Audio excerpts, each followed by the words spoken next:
Hello everyone, welcome back to my channel. स्वागत है आपका मेरे इस यूट्यूब चैनल पे। तो बच्चों, आज हम लोग जर्नल एंट्री करने वाले हैं जो बहुत ही ज्यादा इंपॉर्टेंट है और ये हम लोग को एग्जाम में अक्सर आता है। अगर आप ये सीख जाते हो, आज का हम लोग अगर ये क्लास कर लेते हैं तो हम लोग को डेफिनेटली हम लोग बोल सकते हैं कि हम लोग जर्नल एंट्री में प्रो हो गए हैं। तो बच्चों, इसे ध्यान रखिएगा, समझिएगा बहुत अच्छे तरीके से और मन से समझिएगा, ठीक है। तो आज का सेशन हम लोग स्टार्ट करते हैं। ये हम लोग का टॉप 10 जर्नल एंट्रीज है, तो आप एक बार देख लीजिए। इसको आप चाहोगे तो आप इसका स्क्रीनशॉट ले सकते हो। ये क्वेश्चन आप देख लीजिए। तो चलिए स्टार्ट करते हैं। पहला क्वेश्चन है आपका, पहला क्वेश्चन है 5000 due from Rohit are irrecoverable.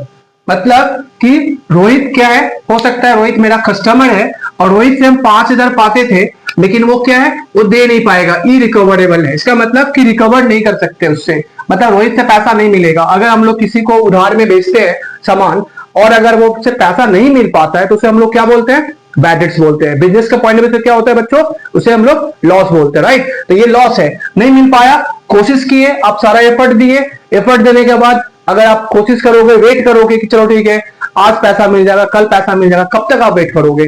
ज्यादा से ज्यादा 1 साल। इसके बाद तो क्या करना पड़ेगा, उसका नाम हटाना पड़ेगा। अरे भाई चलो, वो तो पैसा आप देने वाला है नहीं, तो क्या करना चाहिए, उसका नाम को राइट ऑफ कर देंगे, हटा देंगे। तो बुक्स ऑफ अकाउंट से उसका नाम जब हटा देंगे तो क्या करेंगे, इसका जर्नल एंट्री क्या पास करेंगे हम लोग, इसका जर्नल एंट्री होगा bad debts account debit to Rohit. कितना है, 5000 5000 है ना। क्या हो रहा है, पैसा नहीं मिल पाया, इरिकवरेबल है। कभी कभी ऐसा भी लिखा रहेगा कि बैड डेट हो गया, लिखा रहेगा, तो फिर बैड डेट रहेगा तब भी हम लोग बैड डेट्स लिखेंगे, इरिकवरेबल लिखा रहेगा तब भी हम लोग बैड डेट्स लिखेंगे। तो bad debts account debit to Rohit. Bad debts क्या है, बिजनेस का पॉइंट ऑफ व्यू से क्या है, लॉस है। लॉस को क्या करते हैं हम लोग, डेबिट करते हैं। आप देख सकते हो यहाँ पे हम लोग लिख चुके हैं, यहाँ पे गोल्डन रूल है हम लोग का, यहाँ पे डेबिट होता है। और रोहित, चूंकि रोहित हम लोग का डेटर्स था तो डेटर्स डेबिट होता है जब हम उसको सेल करते हैं। अब उसका नाम हटा रहे, राइट ऑफ कर रहे, बिजनेस से इसका नाम हटा रहे, तो फिर क्या हो जाएगा, कैंसिल कर देंगे इसका, तो उसका रोहित का अकाउंट क्या हो जाएगा, क्रेडिट हो जाएगा। ठीक है बच्चों, तो इसका पहला एंट्री ये हुआ, bad debts account debit Rohit. अब सेकेंड वाला लेते हैं हम लोग। उसमें क्या बोला है, goods purchase for ₹5000 where taken by proprietor for personal use. ठीक है, पर्सनल यूज जब भी लिखा रहेगा, बताए थे पर्सनल यूज लिखा रहेगा, प्राइवेट लिखा रहेगा या फिर हाउस होल्ड पर्पस लिखा रहेगा। जब भी ऐसा वर्ड लिखा रहे समझ जाइए कि क्या है ये अपना ड्रॉइंग्स है, क्योंकि गुड्स खरीद के बिजनेस में यूज नहीं कर रहा है, खरीद के घर लेके जा रहा है, पर्सनल यूज कर रहा है। तो दैट केस में क्या होता है, इसका ड्रॉइंग्स होगा, राइट। तो drawings account debit to purchase, to purchase account. कितने का है, 5000 है ना। क्या होगा, ये ड्राइंग्स हो जाएगा। पर्सनल यूज लिखा है, प्राइवेट यूज कर रहा है, ऑफिस के लिए यूज नहीं कर रहा है, तो ये ड्राइंग्स होगा। और परचेस क्या हो रहा है, आपका परचेस का वैल्यू क्या हो जाएगा, कम हो जाएगा, क्योंकि ये एक्सपेंसेस तो बिजनेस के लिए हुआ ही नहीं, एक्सपेंसेस तो कम हो जा रहा है ना। इसलिए परचेस क्या डेबिट होता है, लेकिन यहाँ कम हो रहा है, इसलिए परचेस को क्रेडिट कर रहे हैं, रिवर्स कर दे रहे हैं। ठीक है, तो ये हो गया। वही अगर गुड्स की जगह कैश होगा, कैश अगर विड्रॉ करता तो फिर हम लोग drawings account debit to cash account लिखते हैं। ठीक है, ये सेकेंड हो गया। थर्ड वाले का अगर हम लोग ले तो थर्ड वाले क्या है, goods uninsured of ₹3000 were destroyed by fire. हम लोग बेसिकली गुड्स का दो टाइप का हो सकता है। कभी कभी ऐसा होता है, बहुत सारा बिजनेसमैन होता है कि गुड्स का इंश्योरेंस नहीं करवाता है, बहुत सारा बिजनेसमैन होता है जो गुड्स का इंश्योरेंस करवाता है। अगर अनइंश्योर्ड रहेगा, जो जिसका गुड्स का वो इंश्योरेंस नहीं करवाया है, इंश्योरेंस नहीं है, दैट मींस दैट केस में क्या होगा, दैट केस में क्या होगा, ये अपना बिजनेस के पॉइंट ऑफ व्यू से क्या होगा, लॉस हुआ। कैसा लॉस, एबनॉर्मल लॉस है। तो ये अगर हम लोग डिस्ट्रॉयड बाय फायर लिखा रहेगा या डिस्ट्रॉयड बाय थेफ्ट लिखा रहेगा, ठीक है, थेफ्ट हो गया या स्टोलन हो गया, तो हम लोग क्या वर्ड इसको क्या बोलते हैं, हम लोग एबनॉर्मल लॉस बोलते हैं। ठीक है, तो इसका जर्नल एंट्री क्या पास करेंगे हम लोग, loss by fire account debit to goods है ना, तो क्या होगा, टू परचेस अकाउंट, राइट। कितने का है, 3000 3000। तो इसका जर्नल एंट्री होगा। आप चाहोगे तो ऐसा भी लिख सकते हो, लॉस बाय फायर है तो लिख सकते हो loss of stock by fire बोल के भी लिख सकते हो। क्या लिख सकते हो? Loss of stock by fire, ऐसे भी लिख सकते हो आप, ठीक है। या फिर एक और है वो भी लिख सकते हो, क्या बोल के इसको लिख सकते हैं हम लोग? एबनॉर्मल लॉस, एबनॉर्मल लॉस, ठीक है। एबनॉर्मल लॉस अकाउंट डेबिट बोल के भी लिख सकते हो, ठीक है, ध्यान रखिए बच्चों, ठीक है। एबनॉर्मल लॉस अकाउंट डेबिट भी लिख सकते हो, या फिर loss of stock by fire लिख सकते हो, या फिर loss by fire account debit to purchase account. आपको तीनों में से जो अच्छा लगे आप लिख सकते हो। ये हो गया। 4 नंबर में क्या है? Goods costing ₹1000 damaged by fire and insurance company accepted claim of ₹800 and cheque is received from insurance company. बहुत ही इंपॉर्टेंट ट्रांजेक्शन है। इसमें क्या हो रहा है? ये दोनों में क्या फर्क है? ये दोनों में ये फर्क है, ये भी गुड्स डिस्ट्रॉयड हुआ है फायर से, ये भी गुड्स डिस्ट्रॉयड हुआ है, डैमेज हुआ है फायर से, बट दोनों में फर्क ये है, ये अनइंश्योर्ड है और जबकि ये इंश्योर्ड है। इंश्योर्ड है तभी तो आप इंश्योरेंस कंपनी को क्लेम करोगे कि भाई मेरा गुड्स डैमेज हो गया है, उसका पैसा दीजिए, आप इंश्योरेंस का क्लेम करोगे ना। तो यहां पे वही हो रहा है। क्या हो रहा है? 1000 का गुड्स डैमेज हुआ है जिसमें से आप क्लेम किए हो 800 का, तो कंपनी कितना देने के लिए रेडी है? 800 देने के लिए रेडी है। वो आपको चेक में पैसा मिल जा रहा है, cheque is received from insurance company. तो इसमें हम लोग क्या करेंगे? जब भी इस टाइप का रहेगा, अगर डैमेज हो गया है, अगर क्लेम हुआ है और फिर क्लेम का पैसा मिलेगा, तो इसका हम लोग इससे रिलेटेड हम लोग को 3 एंट्री जर्नल एंट्री पास करना पड़ेगा, ठीक है बच्चों, ध्यान रखिएगा।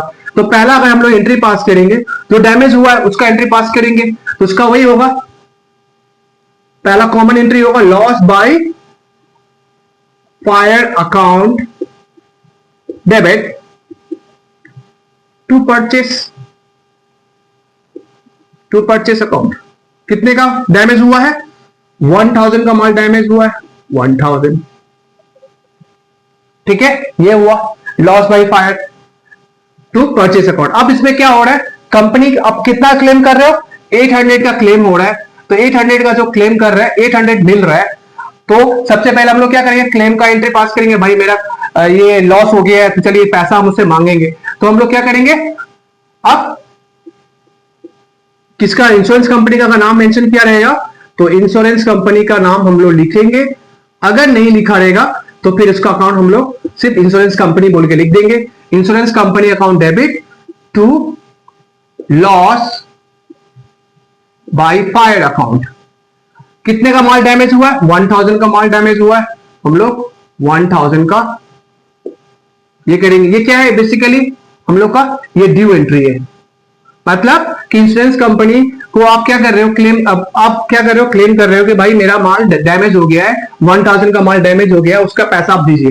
जरूरी नहीं कि आप जितना क्लेम करोगे उतना ही मिलेगा, हो सकता है जितना आप क्लेम करोगे उसमें से आप क्या कर देगा, वो कुछ पोर्शन ही वो एक्सेप्ट करेगा। जैसे इसमें कितना एक्सेप्ट कर रहा है? 800, यानी 800 का पैसा आपको मिलेगा, ठीक है। तो insurance company accepted claim of ₹800, 800 का ही क्लेम वो एक्सेप्ट किया है। तो पहले हम लोग तो पहले 1000 का ड्यू करेंगे, जितना का हम लोग जितना का माल डैमेज हुआ है, अब उसमें से पैसा मिल रहा है, 800 मिल रहा है, और वही हम लोग चेक रिसीव करेंगे। तो दैट केस में क्या एंट्री होगा फिर? तो उसमें हम लोग इंश्योरेंस कंपनी क्या कर रहे हैं? इसको डेबिट क्यों कर रहे हैं? बिकॉज उसको हम ट्रीट कर रहे हैं एज अ डेटर्स, कि डेटर से मुझे पैसा मिलेगा, इसलिए ये डेबिट हो रहा है। अब वो पैसा जब देगा तो क्या हो जाएगा? वो गिवर हो जाएगा, तो इंश्योरेंस कंपनी क्या हो जाएगा? क्रेडिट हो जाएगा। और बदले में मुझे क्या मिल रहा है? चेक मिल रहा है, तो बैंक अकाउंट क्या हो जाएगा? डेबिट हो जाएगा, ठीक है। तो ये इसका एंट्री क्या हो जाएगा? ये रिसीव्ड एंट्री है, ठीक है बच्चों, ध्यान रहे। तो रिसीव एंट्री क्या पास करेंगे? बैंक से पैसा आएगा, bank account debit to insurance company, right. कितना मिल रहा है हम लोग को? कितना? 800 मिल रहा है। और लॉस कितने का हुआ था? क्लेम कितना किए थे? 1000 का था। पैसा कितना मिल रहा है? नुकसान कितने का हो रहा है इसमें?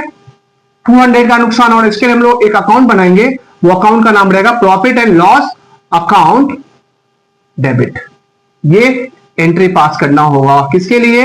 ये रिसीव एंट्री और है, रिसीव एंट्री है, ये ड्यू एंट्री है, और ये लॉस का एंट्री है, जो डैमेज हुआ इसका। 3 एंट्री इससे पास करना पड़ेगा, ध्यान रहे बच्चों, इंपॉर्टेंट है, बहुत ही इंपॉर्टेंट ये ट्रांजेक्शन है। क्या कर रहे हैं हम लोग? गुड्स कॉस्टिंग ₹1000 डैमेज हुआ 1000 का, इंश्योरेंस कंपनी को आप क्लेम किया तो कितना वो कितना एक्सेप्ट कर रहा है, 800 वो एक्सेप्ट कर रहा है। तो 800 आपका 800 का क्या करेंगे, यहाँ पे जितना का माल डैमेज हुआ उतना का हम लोग क्या करें, ड्यू करेंगे, और जितना मिलेगा उसका हम लोग रिसीव एंट्री पास करेंगे। और कितना कितना का नुकसान हुआ है, 200 का नुकसान हुआ है, वो 200 हम लोग क्या कर रहे हैं, पीएल अकाउंट में बैठा देंगे। बिकॉज 1000 का माल डैमेज हुआ, 800 आपको मिल रहा है, 200 रुपया नुकसान हुआ, 200 रुपया क्या जाएगा, पीएल अकाउंट का डेबिट में। एक हम लोग सेपरेटली एक अकाउंट बनाते हैं, प्रॉफिट एंड लॉस अकाउंट, उसमें जो भी लॉसेस होता है उसको हम लोग दिखाते हैं, या फिर इनकम होता है उसको हम लोग दिखाते हैं। तो यहाँ पे क्या हो रहा है, लॉस हो रहा है, इसलिए हम लोग ये दिखा रहे हैं। ठीक है बच्चों, तो इसका ये जो एंट्री हुआ। 5 नंबर का हम लोग लेते हैं, goods costing ₹500 given as charity. यहाँ पे देख सकते हो क्या हो रहा है, कभी कभी ऐसा होता है ना, बिजनेसमैन है भाई, तो बिजनेस है, आपको बिजनेस के साथ साथ आपको सोसाइटी का भी ध्यान रखना पड़ता है, सोसाइटी का वेलफेयर भी करना बहुत जरूरी होता है। तो बहुत सारा ऐसा बिजनेसमैन होता है जो चैरिटी करता है, डोनेशन करता है, गरीब लोग को ब्लैंकेट वगैरह डिस्ट्रीब्यूट करता है, खाना पीना डिस्ट्रीब्यूट करता है। ठीक है, तो उसी में से ये क्या है, इसमें क्या कर रहा है, 500 का एक चैरिटी किया जा रहा है। तो बिजनेस के लिए, बिजनेस के पॉइंट में चैरिटी क्या है, एक्सपेंसेस है, और परचेस किया हुआ गुड्स आप डिस्ट्रीब्यूट कर रहे हो ना, चैरिटी कर दे रहे हो, तो इसमें क्या होगा, चैरिटी क्या हो जाएगा, अपना डेबिट हो जाएगा, एक्सपेंसेस है। ठीक है, तो उसका क्या एंट्री होगा,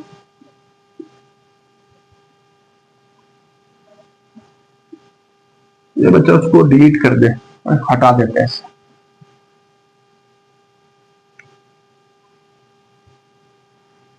कितना है इसका, charity account debit to purchase account, कितने का, 500 500। कितना नंबर है ये, 5 नंबर है, लिख देते हैं ताकि आपको डाउट ना रहे। ठीक है, 5 नंबर जो एंट्री क्या, charity account debit to purchase account, ये होगा चैरिटी बिजनेस का पॉइंट ऑफ एक्सपेंसेस है, इसलिए इसको हम डेबिट में लिख रहे हैं। और चूंकि गुड्स चला जा रहा है, एक्सपेंसेस मेरा कम हो जा रहा है, ये खरीदा हुआ चीज मेरा कम हो जा रहा है, परचेस, इसलिए परचेस को क्रेडिट कर रहा है। ठीक है, ये 5 नंबर हो गया। 6 नंबर का लेते हैं, goods costing ₹1000 given as free sample. Free sample है, इसका मतलब बहुत सारा बिजनेसमैन होता है, क्या करता है, अपना गुड्स जब गुड्स कोई प्रोड्यूस करता है, न्यू प्रोडक्ट लॉन्च करता है मार्केट में, तो क्या करता है, उसका क्या करना चाहिए, उसका प्रमोशन करना चाहिए, ताकि इसको पूरा कस्टमर तक पहुंच सके, जल्दी पहुंच सके। तो उसे क्या करता है, वो बहुत सारे देखोगे आप, फ्री सैंपल के तौर पे कुछ छोटा छोटा जो सैचेस होता है या पाउच होता है, क्या करता है, डिस्ट्रीब्यूट करता है, कस्टमर को फ्री में देता है। तो फ्री में जो देता है तो क्या कर रहा है, वो एक्चुअली अपना बिजनेस का प्रमोशन कर रहा है, एडवर्टीजमेंट कर रहा है। ठीक है, तो जब भी ऐसा रहेगा, फ्री सैंपल वर्ड लिखा रहे तो समझ जाइए क्या है, ये एडवर्टीजमेंट है, एडवर्टाइज कर रहा है, एडवर्टाइजमेंट कर रहा है। तो आप चाहोगे तो इसका सेल्स प्रमोशन बोल के भी लिख सकते हो आप। ठीक है, इसका जो एंट्री में हम लोग लिख सकते हैं सेल्स प्रमोशन, या फिर एडवर्टाइजमेंट अकाउंट बोल के भी लिख सकते हो। फिर चलिए इसका लिखते हैं, 6 नंबर का क्या होगा, advertisement account debit to purchase account. ठीक है बच्चों, क्या हो रहा है यहां पे, जब भी फ्री सैंपल रहेगा तो क्या लिखेंगे हम लोग, advertisement account debit to purchase. आप एडवर्टाइजमेंट को क्या बोल सकते हैं, इसको हम और भी चीज लिख सकते हैं, क्या लिख सकते हैं इसको हम लोग, सेल्स प्रमोशन भी लिख सकते हैं। अगर आप सेल्स प्रमोशन अकाउंट डेबिट भी लिखोगे तो गलत नहीं होगा। ठीक है, सेल्स प्रमोशन भी लिख सकते हो, लेकिन मेरे हिसाब से आप एडवर्टाइजमेंट लिखो तो ज्यादा क्लियर रहेगा बात, कि हाँ भाई फ्री सैंपल क्या एक तरह का एडवर्टाइज कर रहा है, इसलिए advertisement account debit to purchase account होगा। ठीक है, ये हो गया 6 नंबर का। 7 नंबर का लेते हैं, 7 नंबर में क्या कर रहे हैं, sold household furniture for ₹5,000, the proceeds were invested into business. क्या कर रहा है ये बिजनेसमैन, जो भी जिसका भी हम लोग अकाउंट बना रहे हैं, वो क्या कर रहा है, अपना घर का फर्नीचर को बेच रहा है। घर का फर्नीचर को बेच के अगर वो बिजनेस में अगर वो पैसा लगाता है तो क्या हो जाएगा, इस तरह का हम लोग डिस्कस पहले भी किए हुए कि जब भी हम लोग घर का कोई भी सामान हो या घर का पैसा, अगर हम लोग घर से पैसा लेके अगर आप बिजनेस में अगर इंट्रोड्यूस करते हो, इन्वेस्ट करते हो, तो उसे क्या बोलेंगे हम लोग, उसे हम लोग बोलेंगे कैपिटल। ये क्या है बिजनेस के लिए, बिजनेस के पॉइंट ऑफ व्यू से कैपिटल है। अगर आप घर का सामान बेच रहे हो, घर में यूज करते, तो फिर इसका जो एंट्री हम लोग नहीं पास करते, क्योंकि ये बिजनेस में इसका इंपैक्ट पड़ता ही नहीं। बट क्या कर रहा है, ये घर का फर्नीचर बेच रहा है, घर का फर्नीचर को बेच के उसका जो पैसा आ रहा है वो पैसा बिजनेस में लगा दे रहा है, इन्वेस्ट कर दे रहा है। तो दैट केस में क्या कहलाएगा, बिजनेस के लिए कैपिटल कहलाएगा, कैपिटल इंट्रोड्यूस हो रहा है। तो इस केस में क्या एंट्री पास करेंगे, 7 नंबर का कैपिटल है ये। तो कैश आ रहा है बिजनेस में, cash account debit to capital account, ठीक है, cash account debit to capital account. चलिए इसका ये एडवर्टीजमेंट वाले का अमाउंट बैठा देते हैं, कितना था इसका 1000 था, 1000 और इसे कितना है cash account debit to capital का कितना हो जाएगा 5000 ये जो एंट्री है याद रहे, ठीक है। जब भी घर का सामान अगर बेचो या पैसा घर से अगर बिजनेस में जाएगा तो हमेशा क्या हो जाएगा, वो बिजनेस के लिए कैपिटल हो जाएगा, और बिजनेस में कैश आ रहा है तो कैश डेबिट हो जाएगा, सिंपल ही है। ये 7 नंबर हो गया। 8 नंबर का लेते हैं, क्या लिखा है, received cash for a bad debt return of last year. ये क्या था यहाँ पे क्या था, ये वाला चीज था कि बैड डेट हो गया था, पैसा बिजनेस में पैसा डूब गया, अब पैसा कस्टमर से मिल नहीं रहा है, 1 साल वेट किए, इसके बाद वेट करने के बाद क्या करेंगे, इसको अकाउंट को क्लोज कर दिए, इस अकाउंट को हटा दिए बिजनेस से, तो यार रोहित क्या हो गया, क्रेडिट हो गया। अगर मान लीजिए वही अगर रोहित का हम लोग 1 साल वेट किए, रोहित अब मुझे लगा कि अब शायद रोहित पैसा नहीं देगा, तो क्या कि 1 साल वेट करने के बाद उसका नाम राइट ऑफ कर दिया, हटा दिए बिजनेस से।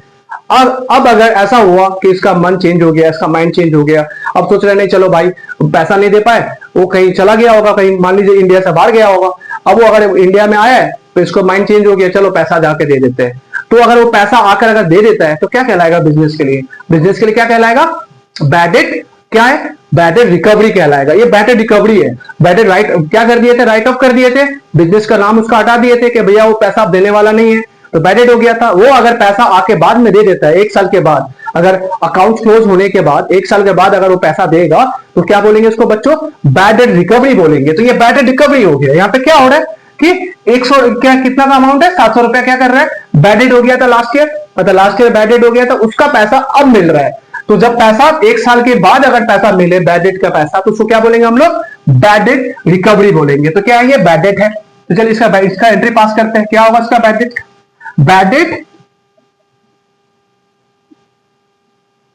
बैड डेट्स, चलिए इसको पूरा डिलीट इरेज कर देते हैं, हटा देते हैं। कितना नंबर है ये, 8 नंबर। कैश आएगा या फिर कैश भी लिख सकते हो आप, चेक तो लिखा नहीं है तो आप कैश भी लिख सकते हो, बैंक में लिख सकते हो, लेकिन अगर चेक लिखा रहता तो बैंक लिखते और नहीं लिखा है तो हम लोग सिर्फ कैश एज्यूम करेंगे, कैश में मिल रहा है, लिखा भी है यहाँ पे कैश मिल रहा है, तो cash account debit to bad debts recovered, bad debts recovered account कितने का है, 700। आप बैड डेट्स रिकवर की जगह बैड डेट्स रिकवरी भी लिख सकते हो, ठीक है। तो ये इसका एंट्री होगा, cash account debit to bad debt recovered. Business का पॉइंट ऑफ व्यू से क्या है, ये इनकम है, इनकम को हम लोग क्या करेंगे, पैसा मिल रहा है ना उससे, पैसा मुझे लगा तो उम्मीद था कि भाई आप उम्मीद था कि पैसा मिलने वाला नहीं है, लेकिन मिल गया, तो क्या है मेरे लिए इनकम है, आसान है। तो बैड डेट रिकवरी हम लोग क्या करेंगे, क्रेडिट में लिखेंगे, और कैश आ रहा है बिजनेस में, रियल अकाउंट है, तो क्या हो जा रहा है, वो डेबिट हो जा रहा है, ठीक है। तो इसका ये एंट्री हुआ 8 नंबर का। अब 9 नंबर लेते हैं। 9 नंबर में क्या बोला है, 9 नंबर बोला रेंट पेड टू लैंडलॉर्ड। अब जाहिर सी बात है, हम लोग रेंट किसको पे करते हैं, लैंडलॉर्ड भी पे करते हैं। कितने का पे कर रहा है, 9000 का।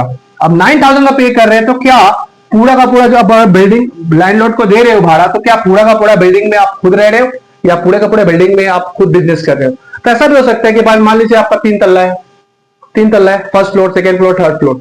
आप क्या कर रहे हो, फर्स्ट फ्लोर में और सेकंड फ्लोर में, फर्स्ट फ्लोर सेकंड फ्लोर में आप क्या कर रहे हो, आप बिजनेस कर रहे हो, और एक फ्लोर में आप खुद रह रहे हो, लेकिन पूरे बिल्डिंग का भाड़ा दे रहे हो। तो वही हो रहा है यहाँ पे, क्या कर रहे हैं, लैंडलॉर्ड को 9000 पे कर रहे हैं, ठीक है। जो बिजनेसमैन है वो 9000 पे कर रहा है, जिसमें से 1/3 जो पार्ट है ना बिल्डिंग का, 1/3 जो पार्ट है वो किसके लिए यूज कर रहा है, प्रोप्राइटर अपने रेसिडेंशियल पर्पस के लिए यूज कर रहा है, खुद रह रहा है, वो रेसिडेंशियल यूज करने के लिए खुद रह रहा है। तो अगर पूरे बिल्डिंग का वगैरह भाड़ा दे रहे हो बिजनेस का अकाउंट से पैसा, आप उसमें रह भी रहे हो आप, तो वो तो पर्सनल हो गया ना, प्राइवेट हो गया, ये पर्सनल यूज है, रेसिडेंशियल पर्पस के लिए आप रह रहे हो। दैट मींस वो क्या हो गया, बिजनेस से पैसा अगर हम लोग पर्सनल यूज के लिए यूज करेंगे तो क्या उसको बोलेंगे, ड्रॉइंग्स बोलेंगे। तो इसमें क्या हो गया, 1/3 पार्ट ड्रॉइंग्स है, बाकी का जो पार्ट है 2/3 पार्ट वही सिर्फ रेंट है, ठीक है। तो इसका अगर हम लोग इसका एंट्री पास करें, चलिए इसका एंट्री पास करते हैं। क्या होगा इसका एंट्री? 9 नंबर का रेंट अकाउंट डेबिट, क्या हो रहा है? 1/3 पार्ट रेसिडेंशियल यूज हो रहा है, तो उसके लिए क्या लिखेंगे हम लोग? ड्रॉइंग्स लिखेंगे। Drawings account debit to cash. क्योंकि चेक में नहीं मेंशन किया है इसलिए हम लोग कैश लिखे रहे। चेक लिखा रहता तो बैंक लिखते। तो ड्रॉइंग्स में कितना कितना परसेंट यूज हो रहा है? 1/3। 1/3 मतलब कितने का 1/3? 9,000 का। 9,000 का 1/3 यानी कितना हो जा रहा है? 3,000। 3,000 आपका ड्रॉइंग्स है, यानी आप बिजनेस के लिए, बिजनेस के कितना रेंट पे कर रहे हो? बिजनेस के पर्पस के लिए 6,000। टोटल ऑल टुगेदर कितना पेमेंट हो रहा है? 9,000। ये एंट्री होगा इसका। रेंट अकाउंट डेबिट और drawings account debit to cash account. अगर 1/3 पार्ट अगर वो ऑक्युपाई कर रहा है रेसिडेंशियल पर्पस के लिए तो उसका हम लोग ड्रॉइंग्स बोलेंगे। अगर वही नहीं रहता, ऑक्युपाइड नहीं करता, तो फिर हम लोग पूरा का पूरा rent account debit to cash लिखते हैं। ठीक है बच्चों, ये 9 नंबर एंट्री हुआ। अब 10 नंबर में आते हैं। 10 नंबर में क्या बोला है? Deposited cheque from saving account into firm account. ये फॉर्म अकाउंट की जगह भी करंट अकाउंट भी लिख सकता है। करंट अकाउंट भी लिख सकते हैं, ठीक है, या बिजनेस अकाउंट भी लिख सकता है। बिजनेस अकाउंट आपको पता होना चाहिए कि करंट अकाउंट मतलब बिजनेस अकाउंट है, वही फॉर्म अकाउंट है। तो क्या कर रहा है? सेविंग अकाउंट मतलब अपना खुद का अकाउंट होता है, बिजनेस से रिलेटेड नहीं होता। वो अपना मतलब निजी अपना एक पर्सनल अकाउंट खोल के रखा है बैंक में, उसमें से पैसा निकाल के अपना बिजनेस का जो अकाउंट है करंट अकाउंट वो खोल रहा है। दैट मींस क्या हो रहा है? क्या हम लोग अभी हम लोग डिस्कस किए थे, जब भी बिजनेस में पैसा अगर घर से लग रहा है, घर से अगर आप पैसा आप बिजनेस में इंट्रोड्यूस करोगे, क्या कहलाएगा भैया? वो कहलाएगा कैपिटल। कैपिटल है ये, है ना। जब भी सेविंग अकाउंट से अगर हम बिजनेस में पैसा लगा रहे हैं, करंट अकाउंट खोल रहे हैं, ओपन कर रहे हैं अकाउंट, तो क्या हो जा रहा है मेरा? वो अपना कैपिटल अकाउंट हो जा रहा है। तो कैपिटल अकाउंट है तो क्या लिखेंगे? इसका अगर एंट्री पास करेंगे तो bank account debit to capital account. कितने का है? 2 लाख। 2 लाख ये हुआ एंट्री। देख लीजिए, ये सारे हम लोग का ट्रांजेक्शन बहुत ही ज्यादा इंपॉर्टेंट है। इसे आपको थोड़ली अच्छे तरीके से आप देख लेना। इससे पहले भी हम लोग इससे पहले वाला भी वीडियो है, वो सब आप चेक कर लेना। अब अगर ये सब प्रैक्टिस कर लेते हो तो इतना श्योर है, डैम श्योर बोल सकते हैं कि आपका एग्जाम में जॉइंट्री आपको करने में कोई प्रॉब्लम नहीं होगा, आप बहुत इजीली कर लोगे।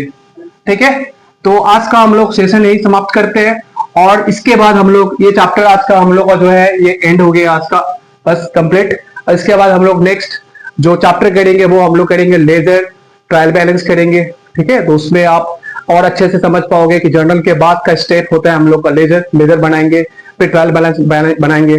तो ये अगर क्लियर रहेगा तो फिर हम लोग को लेजर करने में कोई प्रॉब्लम नहीं होगा, और लेजर हो गया तो फिर हम लोग ट्रायल बैलेंस भी बहुत जल्दी हो जाएगा। तो हम लोग नेक्स्ट क्लास में हम लोग वही लेजर और ट्रायल बैलेंस करने वाले। ठीक है बच्चों, और जो भी है आई होप कि आपके जो भी डाउट्स होंगे जर्नल एंट्री में वो क्लियर हो गए होंगे, और आप उसमें उम्मीद करते हैं कि आपको इसमें पूरा प्रो हो गए होंगे। तो आप उसमें जो भी डाउट है, आप अगर फिर भी डाउट रहे तो आप अपना कमेंट सेक्शन में अपना क्वेश्चन जरूर पूछिएगा। आपका डाउट जो भी डाउट रहेगा पूछिएगा, ताकि आपका और भी जो डाउट है पूरे क्लियर हो जाए हमेशा के लिए, और आपका अकाउंट में अच्छा से कमांड हो जाए।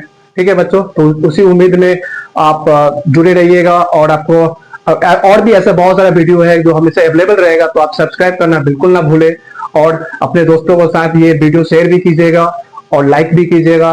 ठीक है, थैंक यू सो मच, मिलते हैं नेक्स्ट वीडियो में।